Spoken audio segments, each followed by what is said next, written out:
సొమ్ము చేరిందెవరికి జగన్ నీడలపై ఈడీ ప్రశ్నల వర్షం. ధనంజయ రెడ్డి, కృష్ణమోహన్ రెడ్డి విచారణ. ఎవరి ఆదేశాలతో రాజకేశ్ రెడ్డిని కలిసేవారు? ఆయన నుంచి తీసుకున్న డబ్బు ఏమైంది? సర్వీసులో వచ్చిన జీతం ఎంత? కుటుంబ సభ్యుల పేరిట పలు ఆస్తులు, వాటి కొనుగోలుకు డబ్బు ఎక్కడిది?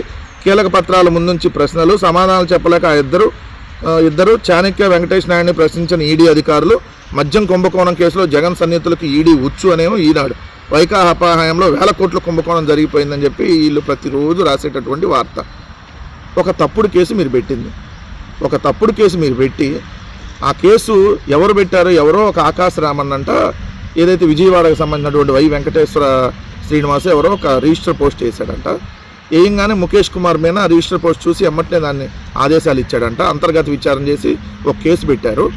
ఏంటి, మద్యంలో 3500 కోట్ల కుంభకోణం జరిగిందనేది ఒక తప్పుడు కేసు. జగన్ గారి హయాంలో మద్యం ఆదాయం గణనీయంగా పెరిగింది.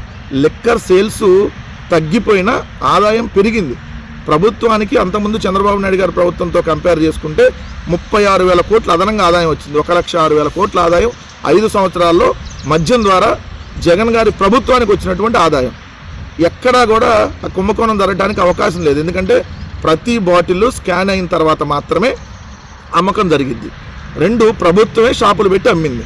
ఇంకెక్కడ స్కామ్ జరిగిద్ది? ఒక తప్పుడు కేసు పెట్టి దాదాపు 16-17 నెలలుగా అనేక మందిని దీంట్లో అరెస్టులు చేస్తే కోర్టులు ఆల్రెడీ మీకు అక్షంతలు వేసింది. మిథున్ రెడ్డి గారిని అరెస్ట్ చేశారు మీరు, చెవిరెడ్డి భాస్కర్ రెడ్డి గారిని, గోవిందప్ప బాలాజీ గారిని, ధనంజయ రెడ్డి గారిని, అదేవిధంగా మీరు చూస్తే వైటి కృష్ణమోహన్ రెడ్డి గారిని, వీళ్ళందరినీ అరెస్ట్ చేసినటువంటి సమయాల్లో, వాళ్ళకి బెయిల్ ఇచ్చేటటువంటి సమయాల్లో ఏమి మీ దగ్గర ప్రాథమిక ఆధారాలు కూడా ఏమీ లేవు, ఎన్నాళ్ళు ఇంకా జైల్లో ఇలా పెడతారని చెప్పి ఆల్రెడీ అక్షంతలు వేయడం జరిగింది. ఇది చంద్రబాబు నాయుడు గారి ఇన్వెస్టిగేషన్ టీంకి, సిఐటి సిట్కి. సో ఇప్పుడు ఈడీ అంట విచారణ పిలుస్తుందండి. అవును, విచారణ పిలిస్తే వెళ్తారు.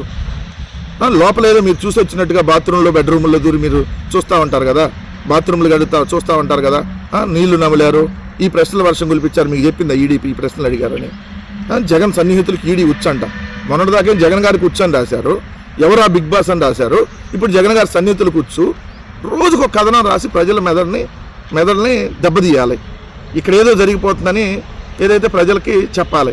ఏమి జరగకపోయినా జరుగుతుందని చెప్పి, కుంభకోణాలు జరిగిపోయినాయి అని చెప్పి చెప్పేయాలి. ఇది వీళ్ళ తాపత్రయం, వీళ్ళ ఆరాటం.